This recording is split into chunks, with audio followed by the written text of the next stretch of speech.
Quatrième thème, éducation et enseignement, c'est ça? نبداو القرعة.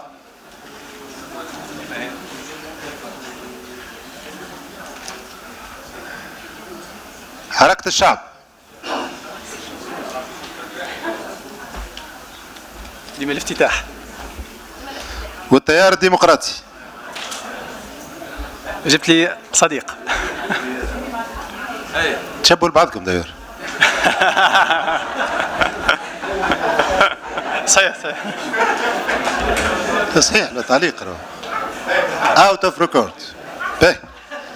Souel. Face à la baisse de la qualité de l'enseignement dans l'école publique et la multiplication des écoles privées, quel avenir voyez-vous pour l'école publique? نفتتح. شكرا.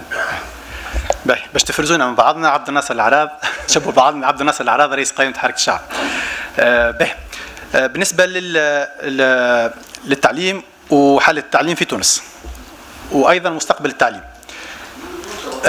مشاكل التعليم في تونس نجم نقسموها لزوز مجالات. المجال الأول هو كل ما هو تجهيزات ومدارس وجامعات، والجانب الثاني هو المحتوى والفيزيون على لون تيرم. بالنسبة للجانب الأول تجهيزات المدارس والحالة المزرية اللي هي فيها سواء في المدن الكبيرة أو الصغيرة، من مشاريعنا ومقترحاتنا أن بما أن توا دخلنا في الحكم المحلي وخرجت مجلة الجامعات المحلية في انتظار الأمور الأوامر الترتيبية، أن كل ما هو مبادرات محلية لإصلاح المدارس أو غيرها، وأني شخصيا ساهمت في بعضها في مدينتي وكان لها نتيجة جميلة جدا وكان لها نجاح كبير.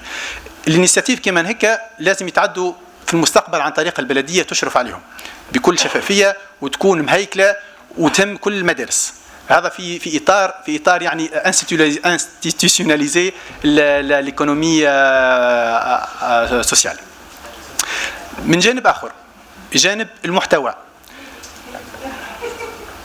أول إن شاء الله في الحكومة الجاية نكونوا في الأغلبية الحاكمة، من مقترحاتنا إحداث كتاب الدولة للإصلاح التربوي تكون غطاشي لرئاسة الحكومة، وبالتوازي إنشاء مجلس أعلى للتربية اللي هو تكون فيه ممثل الحكومة، المدرسين عن طريق نقاباتهم، لي سبيسياليست وغيرهم.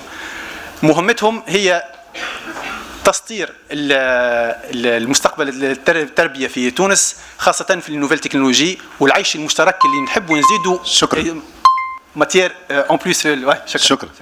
تفضل.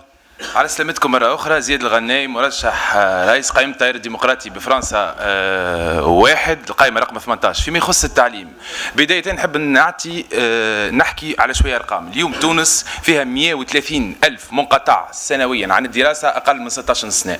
تونس شهدت في 2018 ما أعتبره الرقم الأخطر، هو ارتفاع نسبة الأمية اللي كانت في نزول منذ الاستقلال إلى 2018 ب 18.9. تعليمنا الوطني باختصار فقد الدور الوطني، أصبح تعليما للفقراء.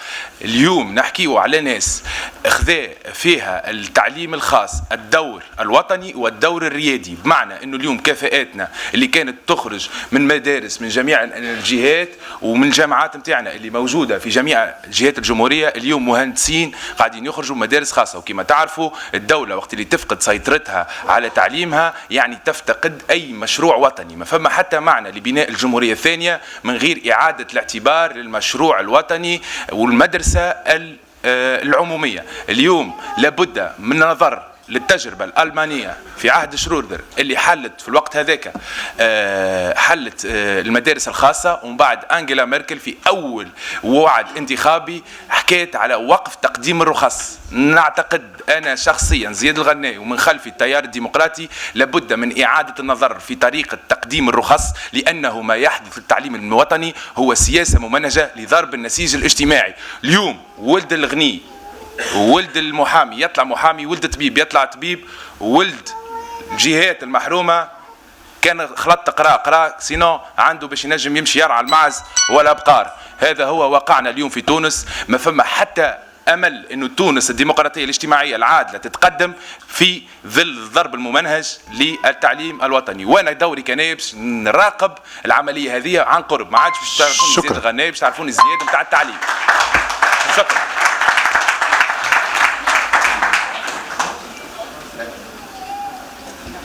بيني وبينكم ولد صحافي مش بالضروره يطلع صحافي. البديل التونسي.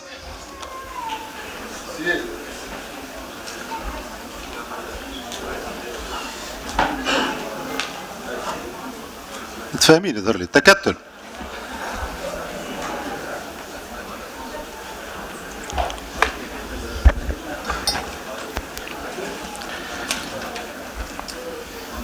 السؤال: Est-il temps de remplacer le français par l'anglais dans le cursus scolaire et universitaire en Tunisie? نبدأ بينا.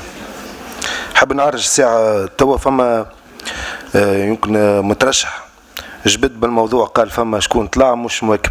أنا نقول له مجلس الأعلى للهجرة من أكتوبر 2018 والتوا ما تحينش والتوا ما تمش يعني العمل به. أنا نسأله علاش.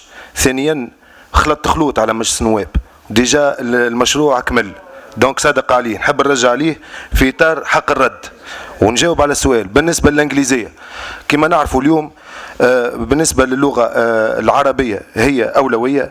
بالنسبة للغة الفرنسوية من اللي تخلقنا والناس كل قنينا في التعليم العمومي كانت اللغة الثانية. الإنجليزية اليوم سامبوز. الإنجليزية اليوم اللغة الإنجليزية هي لغة حيوية تمس النشاطات الاقتصادية، تمس العلاقة مع الدول يعني الأنجلوفونية، ولذلك نعتبر أنه اللغة الإنجليزية اليوم هي لغة الحية، نجم نعتبروها حتى اللغة الحية الثانية، ويلزم ربما إدراجها ضمن في المجال الدراسي في التعليم الابتدائي ممكن حتى من سنة ثانية، لأنه اليوم أولادنا الصغار قادرين على الابرونتيساج اليوم مع الايتيك ومع الديفلوبمون تكنولوجيك مع لي زايباد. الصغار الكل قادرين يتعلموا بطريقة سريعة، وأنا نعتبر أنه اللغة الإنجليزية هي باش تكون حافز لربما ربط علاقات قوية ودامة مع القوى الاقتصادية العالمية كما اليابان اللي هي ربما لغة التخاطب معها هي لغة الإنجليزية، وكذلك البلدان اللي هي معناها في قاعدة براتيكمون في عندها مجالات في المجال الاستثمار كما الصين. وشكرا. 6 ثواني. 6 ثواني. تفضل. مرحبا بكم. عادل بالحجدر، في ممبر من القائمه بتاع التكتل، القائمه رقم 9. نعتذر باسم هاله لان عندها ارتباطات اخرى، دونك باش نعوضها هنا في الاسئله هذوما. مرحبا. بالنسبه للسؤال هذايا، جو بونس كو لا كيستيون سي une question qui se pose, mais je trouve que la question elle est un peu politisée. في تونس ولينا كل المسائل الكل نحاولوا نرجعوها مسائل نتاع تجاذب. Pour moi, à titre personnel, اللغة الفرنسوية ça fait partie من طريقة التعليم في تونس. اللغة الإنجليزية elle s'impose, elle a été introduite de plus en plus jeune في المدارس. اليوم حاجة كانت تلاحظوها، الشباب اللي عمره 20-22 سنة اليوم il est plus à l'aise avec l'anglais qu'avec le français, sans que on change de langue. باش نرجعوا للسؤال هذايا، اسكو نبدلوا ولا ما نبدلوش؟ اسكو نبدلوا ما نبدلوش؟ انا من رايي ان المساله هذه يلزمها تكون مساله من اهل الاختصاص، لانه لي ترانسفورماسيون هذوما سي دي ترانسفورماسيون سور دو غران دي ايشيل دو طون تري غراند، سي با دي ايشيل دو طون دو ان موندان تاع 5 سنين. ولذا نرجع للنقطه اللي نطرحوا فيها احنا التكتل في البرامج نتاعنا بالنسبه للتعليم، اللي هي انشاء المعهد الهيئه العليا للتعليم، اللي هي تكون هيئه اولا تكون عندها نظره بعيده، ثانيا تكون خارجه عن التجاذبات السياسيه وعن التجاذبات الايديولوجيه، لانه باش نبنيو تونس، باش نبنيو تعليم في تونس بقيمه اللي احنا الحمد لله معظمنا هوني وصلنا لهوني خاطر التعليم تاعنا في تونس ونا بينيفيسي من التعليم المجاني ونا بينيفيسي من تعليم بقيمه ونفتخروا به في تونس. اذا نحب نواصلوا هذايا ونحب نرجعوا ونعاودوا نرجعوا المستوى التعليمي اللي نطمحوا به. يلزم نخرجوا المسائل هذه من التجاذبات السياسيه، التونسيه يلزمها تكون من اهل الاختصاص، واهل الاختصاص اللي هما يعطيوا رايهم، بالتالي النواب هما اللي يعطيوا الفوت نتاعهم بور فاليدي لي شوا هذوما. شكرا.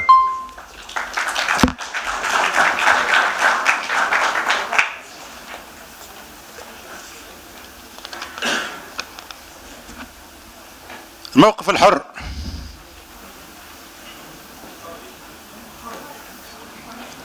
هو هذا الحر ما جاش، هو حر. تحيا تونس.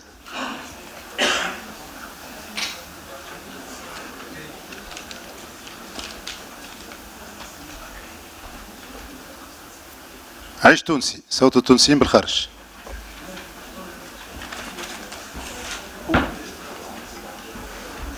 بيسالش نبدا على اليسار. بيسالش. Alors, quelles sont vos options pour améliorer la qualité de l'enseignement en Tunisie? Voilà, par rapport à l'enseignement, on voit que l'enseignement tunisien a perdu beaucoup de sa valeur. On a malheureusement une dégringolade énorme au niveau des classements PISA et autres. Donc, justement, je vais revenir aussi au même point de départ. Dans ma première intervention, j'ai parlé des deux ministères qui doivent être régaliens, justement l'enseignement, enfin et justement à la khatr, quelque part, on a vu que dans les années 70 la قوة تونس كانت اللي ثم المصعد الاجتماعي. اليوم l'ascenseur social est en panne. اليوم effectivement on a une éducation à deux niveaux, et le problème c'est que le privé est en train d'évoluer alors que le public est en train de se casser la gueule. Tout simplement, on n'est pas en train de mettre ni les formations qu'il faut pour les enseignants, ni les moyens nécessaires pour évoluer. Un partenariat public-privé est nécessaire, mais la ségrégation privée ou publique, il faut trouver quelque chose qui puisse tirer vers le haut.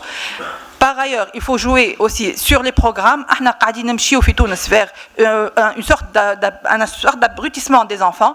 Le primaire, un système d'évaluation et un système d'apprentissage qui sont très lourds pour les enfants et qui ne donnent pas leurs fruits.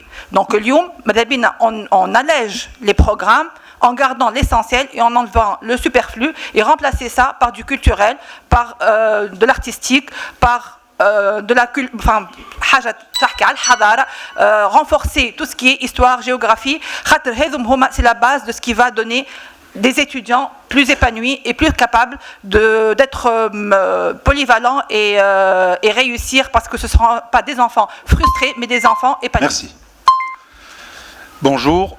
Premièrement, avant de répondre à la question, je voudrais faire un préalable. Premièrement, rien ne se fera en Tunisie si on ne pense pas à l'éradication de la corruption et de toutes les malversations qui sévissent depuis des décennies au sein de l'administration et au sein aussi de certains corps de l'État.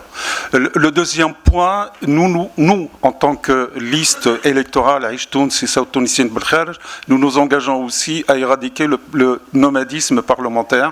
Soi-disant, c'est la navigation dans les partis quand on devient minoritaire au sein d'un parti où on n'est pas d'accord avec ses collègues. Ça, c'est la deuxième chose. La troisième chose, je suis fier de vous dire que nos listes s'appuie sur les forces vives de la Tunisie qui est la jeunesse. Aujourd'hui, nous présentons une liste dont la moyenne d'âge est 32 ans. Regardez, ici, on a 3 jeunes, 32, 30 et 28 ans. Donc, je suis fier aussi de vous présenter cette jeunesse qui prendra le relais. Et la Tunisie a besoin de cette jeunesse et de ces forces vives. Maintenant, je réponds à la question, comment faire pour améliorer la qualité de l'enseignement? Premièrement, il faut une mise à plat totale des règles de l'enseignement actuel, parce qu'on s'aperçoit que l'enseignement public est à plat. L'enseignement public est complètement dégradé. Deuxièmement, il faut aussi réfléchir à une péréquation régionale entre les régions, c'est-à-dire qu'on revient à la loi de la décentralisation. Il faut aussi que cette loi soit effective pour qu'il y ait un équilibre entre les régions et une péréquation pour que toutes les écoles, tous les lycées bénéficient des mêmes avantages et des mêmes moyens. Il faut que l'État reprenne aussi son rôle de garant de la cohésion sociale, parce qu'aujourd'hui, on s'aperçoit que l'autorité de l'État, elle est très diminuée. Donc il faut d'abord restaurer l'autorité de l'État pour qu'il reprenne son rôle d'État-providence, d'État qui garantit la cohésion sociale. À partir de là, on peut imaginer toutes les réformes possibles, y compris les réformes de l'enseignement public, et redonner à cet enseignement ses lettres de noblesse. Merci. Voilà.